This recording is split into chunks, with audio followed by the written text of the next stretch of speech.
സാധാരണ നമ്മൾ ബാത്റൂമിൻ്റെ പ്ലംബിംഗ് വർക്ക് സ്റ്റാർട്ട് ചെയ്യുമ്പോൾ ആദ്യം തന്നെ ബാത്റൂമുകളിലത്തെ ഡൈവേർട്ടറുകൾ അതുപോലെ സ്റ്റോപ്പ് കോക്ക് ഇതിൻ്റെയൊക്കെ ടൈറ്റിയാണ് ചെയ്യുന്നത്.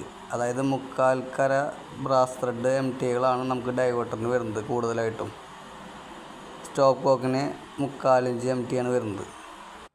ഇവിടെ 4 ബാത്റൂമാണ് നമുക്ക് വരുന്നത്. 2 ബാത്റൂമിൽ 3 വേ ഡൈവേർട്ടറും 2 2 വേ ഡൈവേർട്ടറാണ് വരുന്നത്.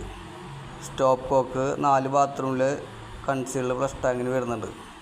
അതുപോലെ മെയിൻ വാഷ് ബേസിൻ്റെ ടാപ്പായിട്ട് single concealed stop cock with basin സ്പൗട്ടാണ് വരുന്നത്.